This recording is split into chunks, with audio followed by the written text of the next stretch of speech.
So today we're gonna take a look at 2 matches. One is Willbender, one is Condition Reaper, and we wanna analyze them very deeply and how the rotations turned out to be, how I played it in particular, and hopefully we all can learn something from it. As always, special shout out to all my supporters on YouTube, Twitch and Patreon that help me keep the lights on. And now, without much further ado, let's jump straight in.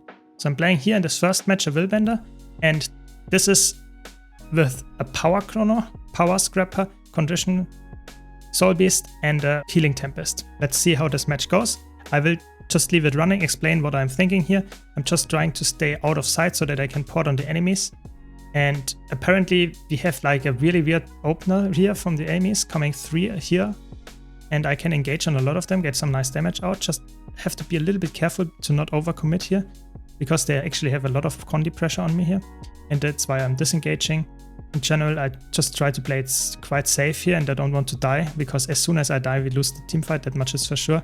And we have a support, but the enemy team has a support as well, so it's like a little bit of an annoying fight. I stick to the Reaper, actually get some nice damage down here, and the Reaper gets cliffed here, so I can't get the denial here, but I still pressure the Reaper quite a lot. Now I have to be a little bit careful because I'm almost out of cooldowns. You won't see it yet, but my cooldowns are very, like, I have to be careful. I only have unit focus, and in general, you should disengage earlier than if you don't have any cooldowns left anymore, you're out. You have to disengage earlier. So I get the kill here, and we can actually have a really nice map control state, like 3 cap, because we actually get the kills on every side of the map, port over the Ring of Fear here.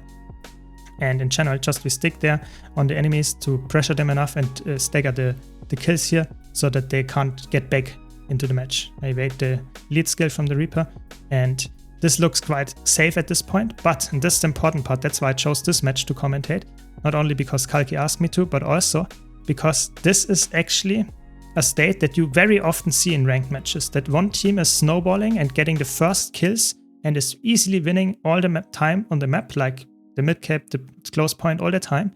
And we see that in a while, we played it really safe, we get the kill here on the Thief, I try to defend against the Dragon Hunter here, and we play it quite slow at the start. We get a lot of points, we are almost 100 points up already, so it's actually really looking really good here for us, and it's quite safe to say that we win this match, yeah.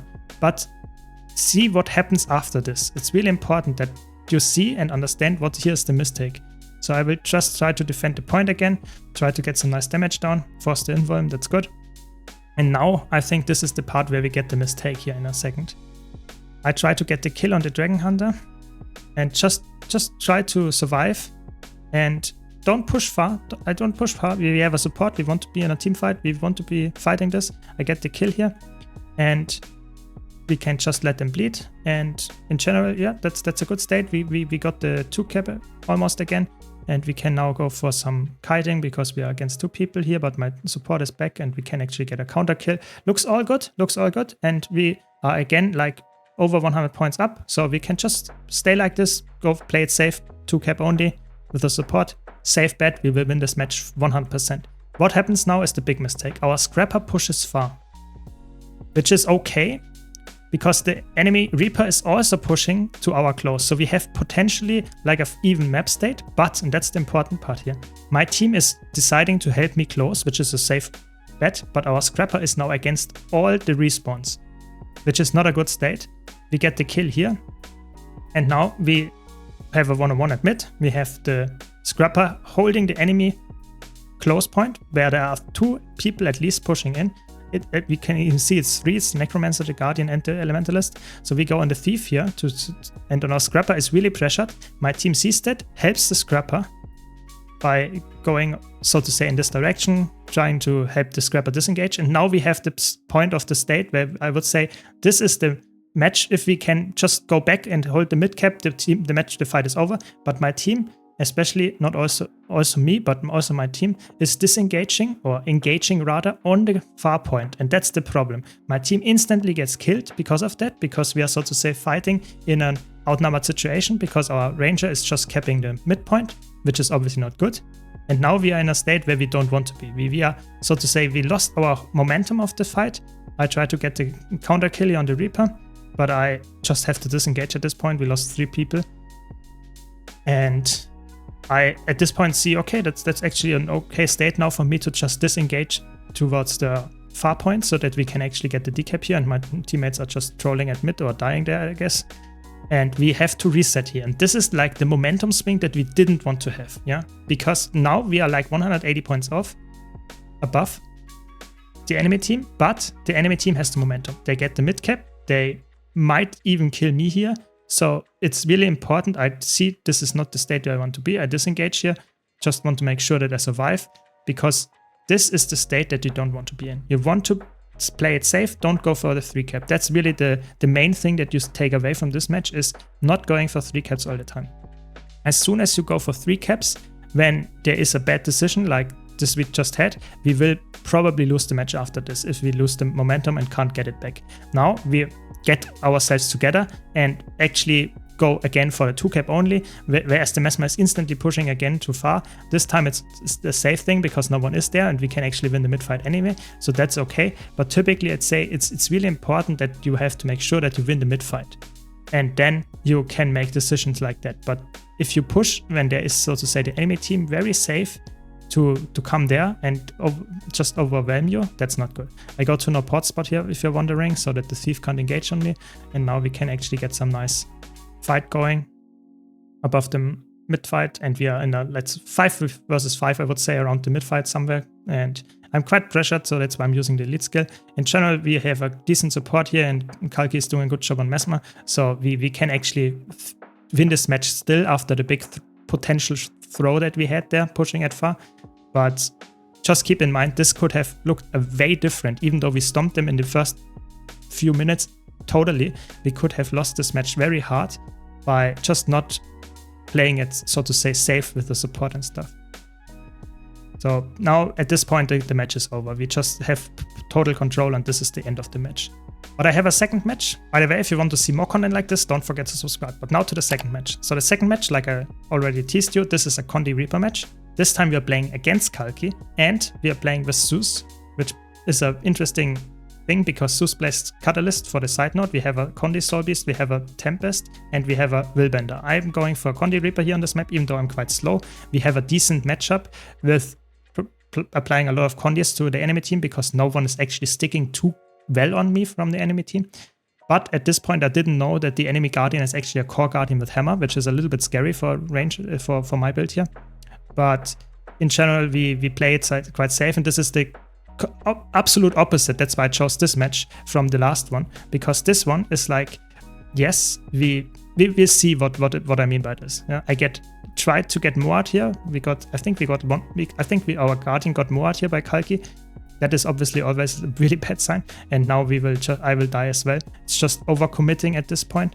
I go to the no port spot. That's why I want to play it safe. But there are just too much pressure from down, and also just too much range pressure from Kalki on me. I can't fight here, but we are also 2v4, so that's the thing. We win the rest of the map for that. But that's why you have to play it safe, especially if you're a Necromancer. Don't go as aggressive as I did there. That's the important part. But in this state, I would also say we should not have fought at all for midpoint. That's the important part. I think my team also left me here to die together with the Guardian. That's just what happens in ranked, I guess. So now I'm on respawn, going back, and I decide to go for close to help my team here, because I know that I will not be in time to the midpoint or the far point to get it in any good matches. But apparently my teammates are actually doing a really good job of killing the enemy Guardian here. Even though we will see that I will free cast here a bit on the Elementalist, which is a really good thing. Get some nice Condis ticking here.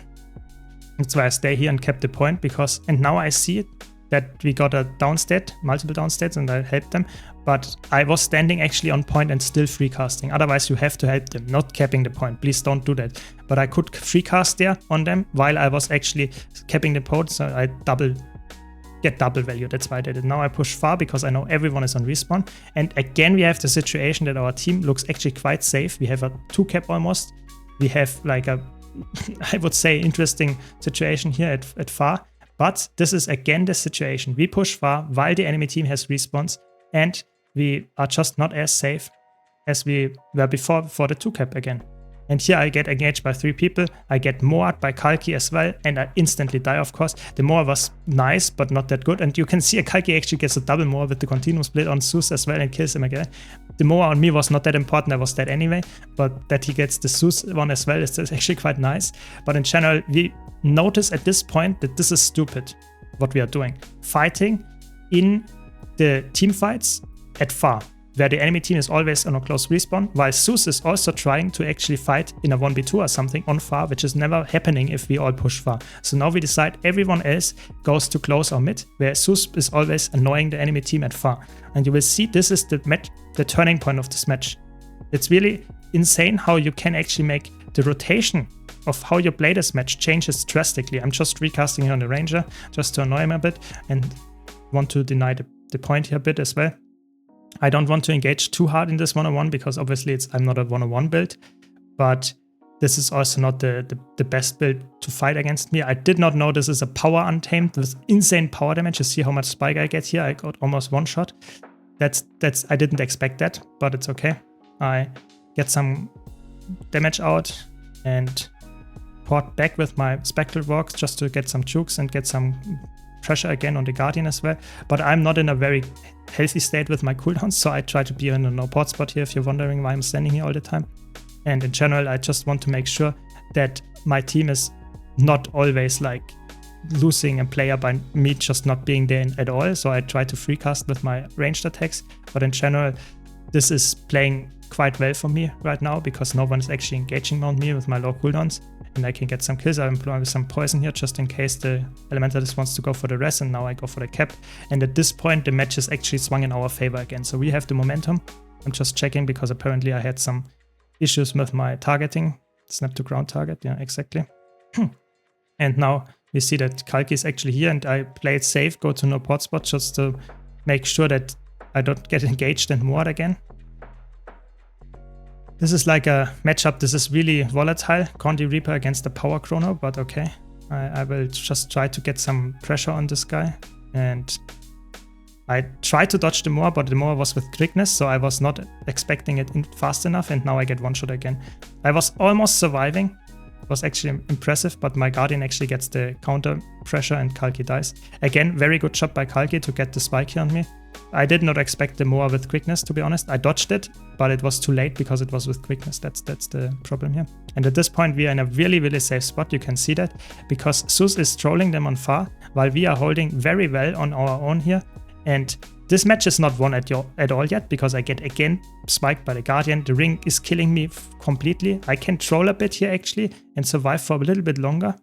But it's still a very annoying thing to play against for me as a Reaper, and the 2 skill is like horrible for me, again, the targeting of it. The Guardian decides now it's not worth it to go on me, that's fine. Again, I'm a little bit in a bad spot. We are here against a lot of people. Tried to juke here, but the Guardian did not fall on it over it. It's fine. We tried to get the Elementalist here. I'm not sure if we will get them. And I just go to no pot spot again. And in general, we just try to survive here, whereas our team is winning far, apparently, and close. So we will be in a good spot. I die here for sure. I'm against 3 people again. Can't win this. I just try to troll. Typically, you should go here on point. I try to do that, actually. When I realized that it's definitely not, that I'm not gonna survive, but my enemies kill me faster. That's okay, because apparently the Elementalist in the enemy team decides to stomp me for whatever reason. So that's okay. And with this, we are in a weird state of the map because we have close and far. My team got the sword and will get the shield buff. That's good.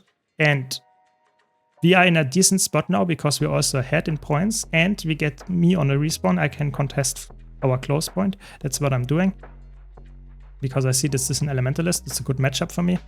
And I go there. It's Fresh Air Weaver or something like that. So or not Fresh Air, I think it's Lightning Rod Weaver, but still, and Power Weaver, and that's why it's a nice matchup. I see that my teammates are dying at the middle point here, so I just decap and go there and try to help them. It's a little bit too late, but at least I can try to contest here. And I decide here that I am the one that goes for the close contest, even though my Ranger should probably have gone there, even though the Ranger is obviously dead, but At this point, I would say I'm not the best one-on-one player here, but I take this one-on-one anyway. It's fair. It's not a meta one-on-one in that sense, so I try to kite here for as long as I can and try to avoid as much damage as I can get. I'm in a little bit of a bad spot against the perma CC of this lightning rod build. I poured back with my spectral walk and I'm a little bit safer now here. Just try to free cast and corrupt a lot of boons. And with this, I just try to play it really safe. And the Weaver disengages, so I go for the cap to face. Let's either get the cap or force him to come back. And with this, we are again, my team is fighting really hard there and in the middle as well. But in general, I would say with this spot that I get the cap here, we're in a good spot again. But I should have reacted a little bit faster with the push to middle. In general, at this point, I would say this is a really interesting map set again, because it can swing in any team's favor depending on who wins far. We win far, that's why we swing the map in our favor. Pushing mid, we have a 2v2 here with an Elementalist support and a Lightning Rod Weaver. So this is a very favorable state for us because our Ranger actually wins against the Weaver already in the 1v2 rather. And the Weaver again tries to push to our close point. I will follow here. And our Ranger pushes to mid and gets the cap there, and our team wins far as well. So at this point the match is almost over. If I don't die consistently in this 1-on-1, I push here because no one else is doing so. I just try to go for the 1-on-1 here. I completely ignore the cap, really completely, just to make sure that we actually get the kills here and get the pressure on the Weaver. The Weaver is now in a bad spot because I got some CC and some corrupting going on. And general chill is really good against Weaver, obviously, so that's really annoying. And now I'm just free casting and just pressuring and making sure that this guy doesn't get away without being dead, so to say. Get a nice corrupt here, and I'm free to cap the point now. And this is the match is now over. This is a really good showcase again that if you change the strategy in the match, you actually can swing the match in a complete favor for your team, even though your team didn't change in skill level at all. So this is the important part. In first match, we decided to go for a 2-cap only, and we won because of that for the most part. In this match, we decided to go for a 2-cap only, whereas sending one player all the time at far and completely ignoring the rest of the team. This is the important part. Deciding how to rotate, deciding how to play around your teammates is the winning factor in those two games. It's not the skill level, because the enemy team had really good players. Kalki was really playing really well in this match, but our team decided to play very well around our setup on our groups, players, specs, and we made a really good job out of that. So if you have any comments on that, please let me know in the comments down below. I hope you enjoyed this video. If you did, be sure to leave a like and subscribe for more content like this. Thanks a lot for watching. Thanks again to all my supporters on YouTube, Twitch and Patreon, and I hope to see you all in the next video.